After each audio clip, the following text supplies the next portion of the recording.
Hi, this is Kim Newlove, host of the Pharmacist Voice podcast. Welcome to part 3 of my 4-part PGX Pharmacists series. PGX, of course, is short for Pharmacogenomics. Part 1 of this series featured Dan Krinsky, Part 2 featured Sue Paul. Today's episode is an interview with Mariam S. Yasin, and Part 4 will feature Dr. Jamie Wilkey on March 11th, 2022. You can find links to Parts 1 and 2 of the series in the show notes and on my website. To access those show notes, go to thepharmacistvoice.com and click on the podcast tab. If you're new to this podcast, welcome. I am a pharmacist by training, but I made a career transition to voice actor and podcast host. Among other things, I narrate audiobooks for women pharmacist authors, provide medical narration to clients in the pharmaceutical and biotech industries, and narrate content for explainer videos and e-learning projects. I was inspired by my nonverbal teenage son with autism to combine my identity as a pharmacist with my speaking voice and launch my voiceover business, The Pharmacist Voice, in 2017. My son Craig helped me realize the power of having a voice and using it. Each week, I alternate solo podcast episodes and interview shows. The solo shows are about some aspect of being a pharmacist, a voice actor, a pharmacist podcaster, or my career transition from pharmacist to voice actor and podcast host. My interview shows feature a variety of people who use their voices to advocate for something, educate in some way, or entertain so that you are inspired to use your voice too. This is episode 137, and you can find the show notes with links to anything mentioned today on my website, thepharmacistvoice.com. You can also find my medical narration demo and a link to my online course, Pronounce Drug Names Like a Pro, on my website. That website again is thepharmacistvoice.com. If you would have told me 20 years ago that it's possible to pick the right drug for a patient based on their genetic information, I would have been skeptical. In the year 2022, however, I am no longer skeptical. Pharmacogenomics can help with drug selection, and the use of pharmacogenomics is on the rise. PGX was not part of my formal education, but I have often wondered, what is it like for current pharmacy students? What are they learning about PGX? What opportunities do they have to use PGX? What are their dream jobs? My conversation today with Manchester University College of Pharmacy student Mariam S. Yasin shed some light on all those questions. Mariam is a P4 student at Manchester University College of Pharmacy in Fort Wayne, Indiana. She's originally from Dearborn, Michigan, and she will graduate with her PharmD and Masters Degree in Pharmacogenomics at the same time in spring 2022. That's only a few months away, so congratulations to Mariam. This is my first podcast interview with a current pharmacy student, and I am definitely open to interviewing a pharmacy student again someday. Without further ado, here's my conversation with Mariam S. Yasin. Hi, Mariam. Welcome to the Pharmacist Voice podcast. How are you? Good. Thank you for having me. How are you? I'm good. I'm excited to interview my first ever pharmacy student on this podcast. Are you excited? I'm excited, and it's such an honor. Thank you so much again.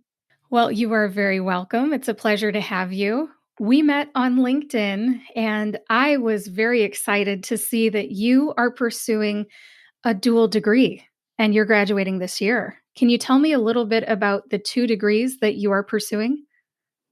I'm pursuing a Doctor of Pharmacy and a Master's of Science in Pharmacogenomics. Very cool. Before I met you, I don't think I knew that somebody that was currently in school could get a master's in pharmacogenomics, especially not a dual degree, getting the PharmD and the master's at the same time. That's pretty cool. How did you ever hear about that? So, walking into pharmacy school, I had no idea that pharmacogenomics even existed. As a P1, Manchester University actually launched this program when I was a P1, and I was intrigued. I had no idea what PGX was. They told us that it was precision medicine. It's slowly growing. In a few years, there's going to be so many opportunities. Like you don't you you can skip out on getting receiving your completing a residency, and you have so many other job opportunities that other students may not have. So I was like, you know what? This is like the perfect opportunity for me to pursue this career. So I applied. If I got in, I got in. If I didn't, then it wasn't it wasn't for me. When you say you found out about it during your P1 year, that means you were already into what I call the professional division. You'd already gotten accepted into the PharmD program. Is that right? Yes, I was already it was my first semester of pharmacy school, and they launched the program, and you apply for the pharmacogenomics program your P1 year, and you start the first set of courses in the summer after your P1 year. Tell me a little bit more about this. Does everybody have to get the master's in pharmacogenomics, or can they get a master's separately? So maybe I'm a little bit older. I've graduated more than 20 years ago. Could I go back and get my master's, or how does this all work? How does one get into this? For sure. So Manchester actually has the opportunity for anyone to go back to school if you graduated a year ago or 20 years ago. You can go back and get your master's in pharmacogenomics. So that's the cool thing about it. You can also, there are a few different routes. You can go back to school and get your master's, or you can get your dual degree in pharmacogenomics. All right. And are students allowed to just get a PharmD without the pharmacogenomics too? Of course, it's a choice. You choose if you Okay. want to do the do the dual degree program or not. Okay. Hey, I don't know how it works anymore. That's why you're on the podcast. Well, you found the perfect person. Absolutely. Now, how do they distribute all this coursework? The PharmD program has got to be jam packed with all the usual stuff. So, when do you ever have the opportunity to add more in? I think you mentioned something about summers.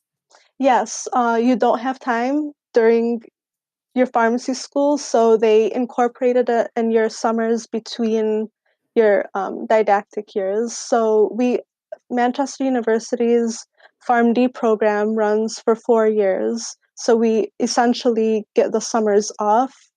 But if you're in the dual degree program, you technically don't have summers off, and you take PGX courses.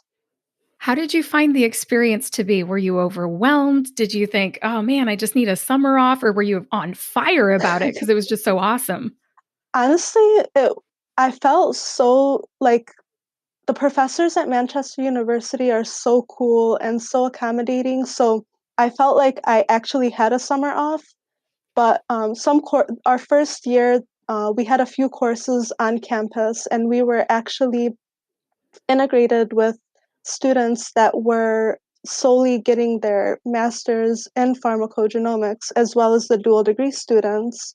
And then the second year, our summers were all online. So we were online with students completing their masters in pharmacogenomics online. So you get to meet many cool different people from all over the US. So you've met some more seasoned pharmacists like myself? Yeah, I actually met pharmacists, doctors, physicians, nurses, so many different people. Any genetic counselors in there too? Not any that I personally met, but I'm sure there are. Okay. Well, I was just curious about what the makeup of your, I guess it's called a cohort, your fellow students.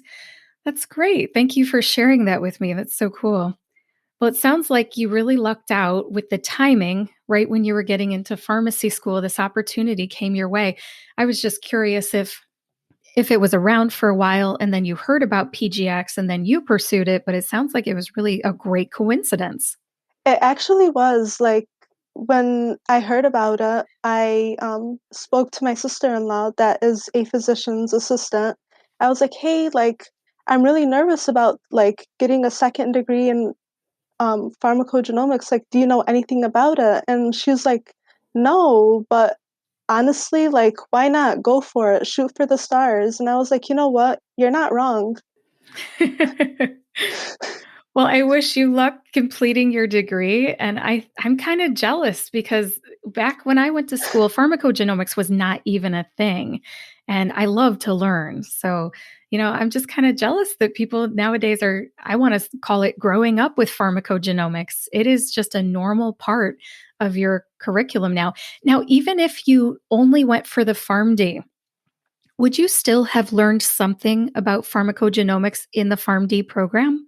Yes. So in our courses, the professors tried as much as they can to incorporate some pharmacogenomics into our academics. So, for example, when we would learn about clopidogrel, we would learn that if you're an ultra rapid metabolizer or a poor metabolizer, what that means. But it wasn't very detailed. They would just explain what a poor metabolizer is and what an ultra rapid metabolizer is and how that affects PGX. Okay, almost like giving you a heads up, for example, when there's a pharmacokinetic consideration, like, oh, by the way, when this comes up, you're going to want to make sure you do the PGX on your patient. Exactly. Yeah. Well, that's good. That's good. I can see the benefits of that as a not so recent grad. I'm learning about it as I go, and I do find it very interesting. So again, I'm a little bit jealous. I think that's great that you guys are getting the opportunity to learn this now. Awesome. Yeah, honestly, it was a very eye opener because with getting the dual degree, our fourth year, you do your clinical rotations. But if you are a part of the dual degree program, you're more flexible on the rotations that you would like to complete. And as part of the curriculum, you have to complete 2 clinical rotations in pharmacogenomics. So I thought that was pretty awesome. I learned so much more than I could ever imagine. Now, are you doing 8 months of rotations or 9, or is it more? How many months? We do at Manchester University, we do 10 months of rotations. Very good. Can you tell me a little bit about the experiences that you've had with PGX, either during those rotations or as just, jobs? Yeah, so the experience that I have with PGX was my first experience. It was my first rotation, and I was so nervous walking in because I didn't know what to expect. It was at a laboratory in Indianapolis, Indiana. It's called Patient's Choice Laboratories. It's not a only pharmacogenomics lab. They do all kinds of labs there, but they did have pharmacogenomics. And actually, the pharmacogenomics scientists that are at the lab completed their master's from Manchester University. Cool. So you know that they're employable if they go through the same program you're going through. Right. It's always nice to hear about job security. That's good. For sure. Now, what did you do during that experience? Can you tell me a little bit about your responsibilities and what you learned? Because I'm sure that there's more than one thing you can do with pharmacogenomics. I, of course, think, you do a cheek swab, you get a report, and you talk to a prescriber, but maybe your experience was different. So I had, again, pharmacogenomics is so new to me and to probably everybody that has heard about pharmacogenomics. So I didn't know what to expect. Um, my first week, or I was there for 8 weeks. So every day I was learning something new, and I got to actually do hands on things with pharmacogenomics from anywhere from getting the patient sample to speaking to a provider. So, a little crash course of what we did at the lab. Um, of course, every lab has their own protocols, but you receive the patient sample, and the patient sample was a cheek swab. So at the lab, we receive a patient sample, and after we receive a patient sample, we perform a DNA extraction, which means that you get the DNA and you try to separate the DNA from the RNA from the protein, and you want to make sure you have enough DNA concentration. If you don't have enough DNA concentration, then that calls for a reswab, and we would have to go through the whole process again, but we'll make sure to let the doctor know, or prescriber or physician or anyone in charge, that they would probably have to do a longer swap, which is fine. It happens. It's life. Then once we get the perfect amount of DNA, we have to genotype this information. There's a few different ways or different protocols. Again, each lab has their own protocol and different machines, so I can't really speak about all labs and all processes, but everybody has about the same way of getting the results. So you have to genotype the DNA information. And then after we genotype, we analyze the results into a genotype software. And after we do that, we take the raw results. And obviously, we can't just throw a bunch of results to the patient, because even reading it is, for the first time, was very difficult for me. So we would have to throw the raw results that we received from the genotype into a translational software. And the translation software that I'm familiar with is actually called translation software. They report out a patient-friendly report that a patient will be able to read and understand. From what I gather, what you are doing is not direct patient interaction. You are getting the swab after somebody has swabbed them, which is interesting because I have heard from some of my other guests on the podcast that they are the ones doing the cheek swab. They're sending it off to the lab, but you're the one that receives that swab and creates the report. Now, what happens to the report once you generate it? Right. So once we generate the report, we can either send it back to the healthcare provider that requested the report, or if a patient requested it on their own, we can send it to the patient. But I think most of the time it was through a healthcare professional. Got it. Now, who were the people that you were working with? Were these pharmacists that were helping you to extract the DNA and develop the reports? So I was working with scientists. Okay, well, that is different. they they all so the two PGX specialists that I was working with are actually pharmacists, and they're actually pharmacists from overseas, and they're studying to receive their PharmD. I don't know what the whole process is, but they're trying to take their NAPLEX and whatnot to be certified in the US. Yep, sure. I know about that process. Yeah, and they also received their master's in pharmacogenomics from Manchester, so they know everything, and they taught me everything I need to know about PGX. So, what I hear you saying is that these are foreign pharmacy grads who have their master's in pharmacogenomics, and they are teaching you on your PharmD rotations. And this also counts for your master's degree, or is this just for your PharmD? So it's PharmD and Masters. Okay. Do you have to do rotations for your master's? That's what it sounds like you're saying. Yeah, you do. So as part of completing your requirement, you have to incorporate a pharmacogenomics pharmacy practice experience. Okay. Did you only have to? It seems like you had said you had to do two PGX type rotations. Am I remembering that right? Yes, you are. All right, super. So that was one of them, right? Working at this lab? So it counted for two because I was there for 2 months. Oh, okay. I Yeah. gotcha. So I like that a lot because I feel like if I was there for only a month, I wouldn't have been exposed to as much as I was exposed to. Oh, and I'm sure it was more than just analyzing samples. Tell me about some of the other responsibilities you had.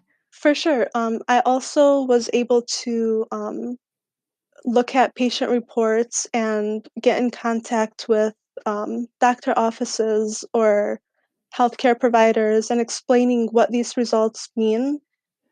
I also had the opportunity to, let's say somebody was confused about what their report means, I was able to give them kind of a crash course of what their CYP enzyme actually means, like what their poor metabolizer means, what it means to be a normal metabolizer, and things like that. Very cool. Very cool. Now, what was your favorite part about that 8-week rotation? Honestly, I think my favorite part was when the patient report was complete and reading the results and what these results actually mean because not every individual is going to have the same genetic makeup. So seeing that this person has X, Y, and Z, and then seeing another person having one, two, and three, and comparing them, I thought that was like really interesting and really intriguing. And like, I think one patient sample we had like um, a different variant that we haven't seen before. So it was just really cool to be exposed to different things that I probably would never be exposed to. At any point during this rotation, did the scientists that you were working with throw out hypothetical scenarios? For example, say this person's looking for an antidepressant that works for them. Which one would you recommend based on their report? Did they do anything like that? Yeah, so we would like test each other and test our knowledge and see like, hey, look at this sample or look at this patient report. What would you recommend? And of course, they're also pharmacists, so they know everything about pharmacy. They know everything about PGX. So it was kind of cool to like go back and forth with each other and kind of play games. Hey, gamifying stuff makes it more interesting. I think that's fun. One of the things I used to do with my interns when I worked for Walgreens was I would get out drugs that, like, for example, diuretics. And I had little kids at the time. And on Sesame Street, they used to have this little segment. One of these things is not like the other one. So I would grab 3 loop diuretics and 1 thiazide diuretic, and I would put them on the counter and I'd say, one of these things is not like the other one. Which one is it? And they would have to pick. And it was fun. And then I made them put it away afterwards. But you got to make things fun. Joy makes things more interesting and memorable. Yeah, definitely. I'll actually on my rotation, I actually got my own personal results and Cool. I did my everything. Like I got my cheek swab, I ran it through the program, we got the raw data, then we analyzed it through the software, and I have my results, but it wasn't as interesting as I thought my results would be. Well, it's just a report, I guess at the basic level, but it's a piece of paper that you can now use for the rest of your life, right? Yeah, so that's actually my favorite part about PGX is that your genes are never going to change. And it's a once in a lifetime report. You only have to do it once and you can keep it forever. And um, statistics were, and there's studies out there that are saying that in the near future or sometime along the way that people might be carrying their PGX card report like their insurance card and they can walk into a pharmacy or a physician's office and present that card like it's a part of them. Right. It kind of like an extended part of their medication list. Exactly. Yeah, it'll help with drug selection. And well, that's pretty cool. I like that suggestion. I'll have to remember that. I have not had my pharmacogenomic profile tested yet, I guess you could say, but I think that's pretty cool that you have, and I hope it serves you well down the line. Yeah, honestly, I'm not 100% sure what my genetic makeup was, but I was like a normal metabolizer for everything except for one gene. And I was kind of disappointed. I wanted to see like more variations and You wanted to feel special. yeah, I really did. Like I was like, man, like this I'm like in pharmacogenomics. I should feel like a part of it. It's probably a good thing that you're not a tough case, I guess is kind of how you could look at it. Because if you had a lot of, slow metabolizer or ultra rapid metabolizer issues, then that could actually be negative at some point. And maybe this will make drug selection a little easier for you down the line. Who knows? Right, but that's the whole point of pharmacogenomics, to find that one medication that will work for you. Miriam, what brought you to pick pharmacy as a profession in the first place? Great question. So, growing up, I am a first generation American. I was born and raised in Dearborn, Michigan, and my parents immigrated from the Middle East in around the 1990s, and for a better opportunity, for a better life, and of course, for to provide their children with the best education. I owe everything and where I am today to my father, because growing up, my father always nurtured the love of science and medicine into my everyday life. And I feel like he did this because he practiced pharmacy overseas, but he wasn't able to pursue his dreams when he came to America because he needed to he was kind of in survival mode and trying to provide his children with the best education. So, through my father's experiences, I understand suffering, and I feel like this harbored within me this fuel and desire to want to alleviate pain and suffering in any way I possibly can. No pun intended with being a pharmacist. um, but my number one support system was my father, and it started at the comfort of my own home.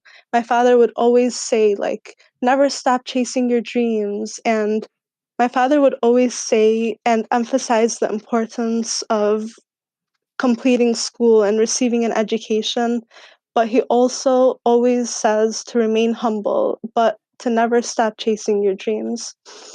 In Arabic, he would say a quote that went along the lines of "أطلب العلم من المهد إلى اللحد," which translates to "seek knowledge from the cradle to the grave," which basically means never stop expanding your intellectual capabilities.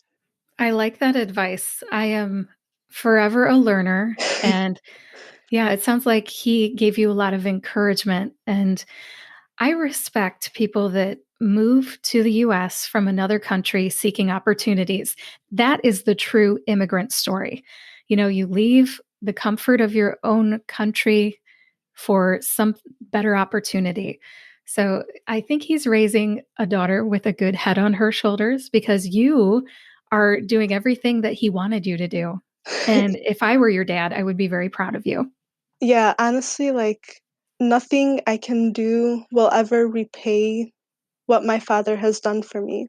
And every day he wakes up, like as I'm leaving to rotations, and he's like, I just can't wait to come watch you be a pharmacist at your pharmacy. And I just want to walk into your pharmacy every day and take a picture of you. And that just, it makes me like so sad because that's always been his dream, you know? So it makes him happy that he can see his work and coming to America is actually paying off.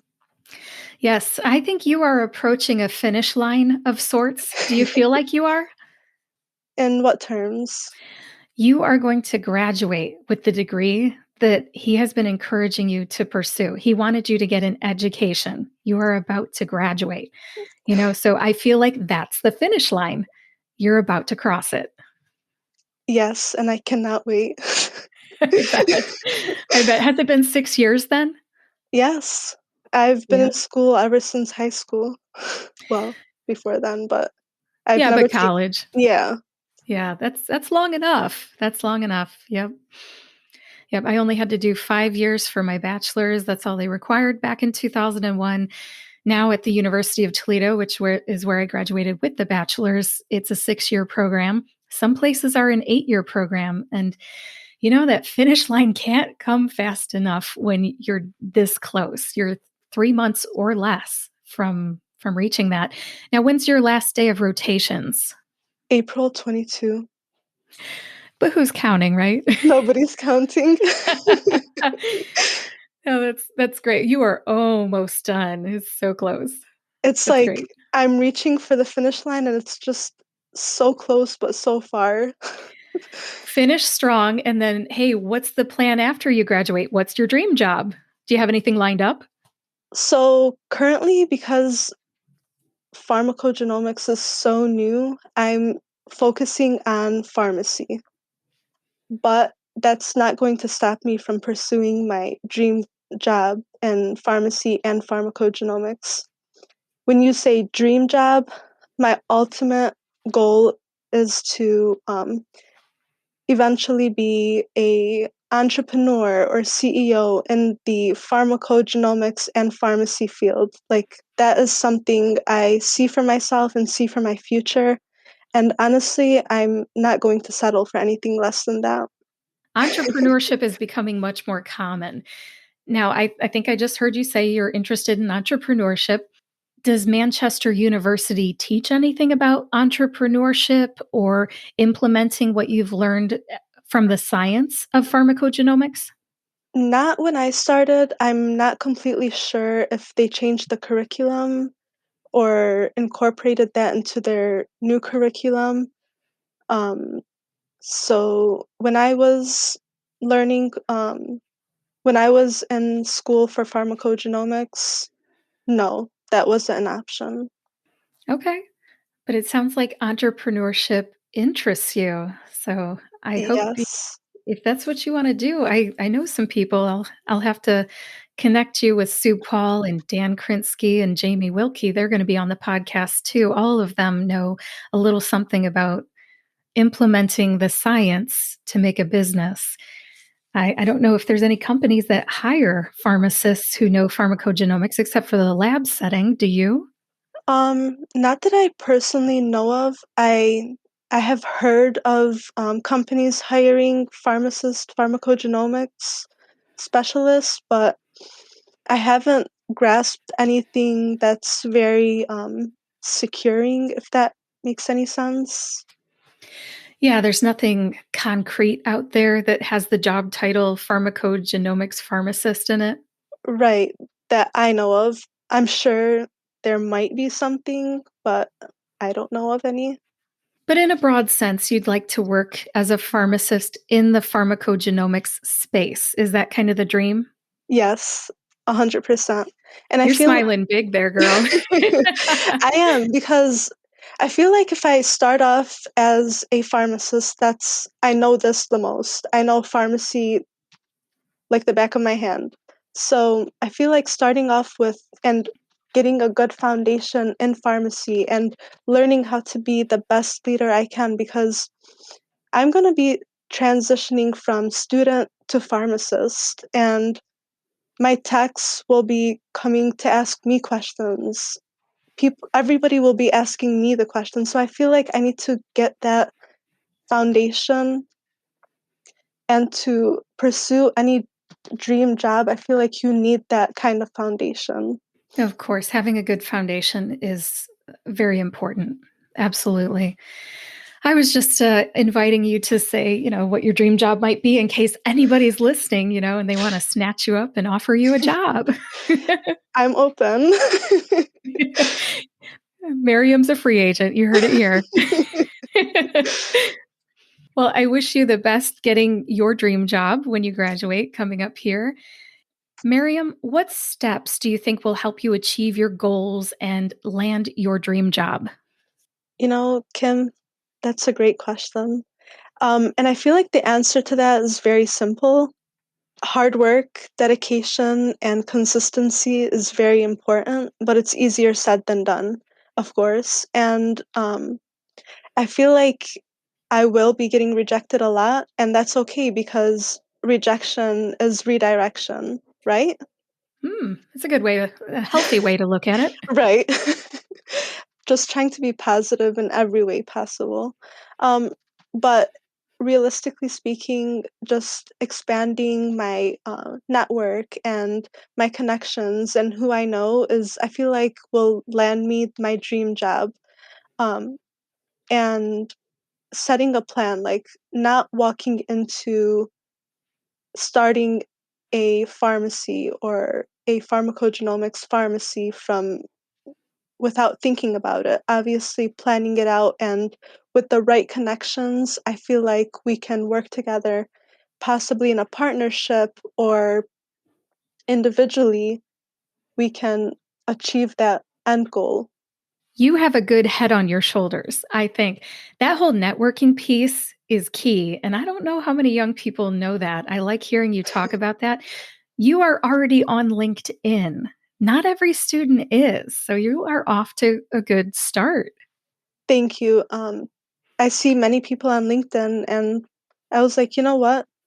Why not? And here we are meeting off LinkedIn, talking about pharmacy and pharmacogenomics. I would have never thought in a million years I would be speaking on a podcast about pharmacogenomics. That's what you get for connecting with Kim Newlove. I don't regret that decision. Okay, good, good. I was just so impressed that you could get a master's degree in pharmacogenomics and it was included in the PharmD program. And I was honestly just curious. I wanted to find out. I wanted to know what you know. And I appreciate you coming on the podcast today. I know as a student, it's probably an unusual opportunity to be on a pharmacist podcast talking about your current degree before you even achieved it. But I tell you, I think there's going to be some people out there listening to this very interested in hearing what you've accomplished in school with the master's and PharmD dual degree and these rotations and what you think your opportunities are and what's going to set you up for success. I think you've done a very good job expressing yourself today. And I guess as we wrap this up, I wanted to ask, do you have any words of encouragement or inspiration for my audience? Yes, I actually do. I always have something to say.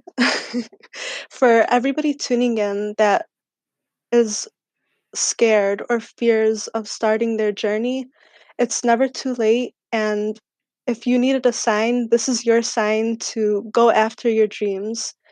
You should never settle for a life that you don't want because you're afraid to go after the life that you deserve. And don't let anyone tilt your crown, and don't settle for anything less than you deserve.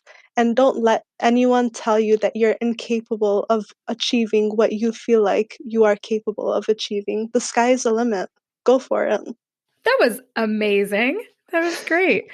Thank you. Mariam, those are great words of encouragement and inspiration. If anybody wants to connect with you on LinkedIn or in any other way, can you tell me a little bit about the best way to get in touch with you? Yes, LinkedIn is always a possibility. My Instagram is open for anybody that would like to see anything fashion, not pharmacy or pharmacogenomics related. That is a fun hobby. Wait, hold on now. What's this about fashion on Instagram? Tell me what your interest is there. My side hobby, I'm a fashionista. I love fashion. It's something that I like to do for fun. Very cool. Says the girl with the beautiful nails. Nobody can see it. Your nails look awesome. Thank you. They're actually Valentine's themed. Oh, that's cool. They're like hearts, pink and red. That's cool. We all have to have our interests outside of work and The pharmacy realm. I'm so glad that you have something that brings you joy. That's awesome. Life is all about balancing everything that you love. Well, Mariam, I will put links to your LinkedIn page and your Instagram page in the show notes so anybody can reach out and connect if they want. Mariam, thanks again for coming on the podcast today to share how you use your voice, and I wish you luck as you finish your dual degree here in the near future. Take care. Thank you so much for having me. My pleasure. Let me share some final thoughts with you. Over the years, I have seen pharmacogenomics in printed CEs, and I've heard about it during live CEs at conferences. But I never took the time to research what colleges of pharmacy are teaching students about it and what advanced degrees in PGX are offered. Having a podcast affords me the opportunity to explore questions that I have about topics that I'm unfamiliar with, like pharmacogenomics. For a girl who loves to learn, that's me. My podcast is the gift that keeps on giving, and I'm grateful for it. In the intro to this episode, I mentioned that I've often wondered what it's like for current pharmacy students, meaning what are they learning about PGX in school these days? And what opportunities do they have to use PGX? What are their dream jobs? My conversation with Mariam today shed some light on all those questions. Pharmacogenomics is included, to some degree, in her PharmD program, and she's taken several semesters, I think she said 3 semesters of classes, to complete her master's degree in pharmacogenomics. Plus, she spent 8 weeks of her rotations getting hands-on experience in the pharmacogenomics space. That's not too shabby. That's way more than I've ever done.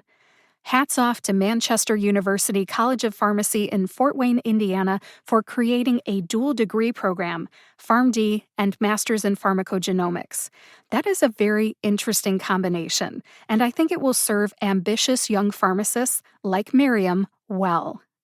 Mariam, thank you again for being my guest today. You were the first pharmacy student ever to be on my podcast, and you did a great job sharing your experiences with me. It just goes to show that you never know who you're going to meet on LinkedIn. That's where Mariam and I met. Mariam grew up just an hour north of where I live now, and thanks to the power of networking, I was able to share her story with you today.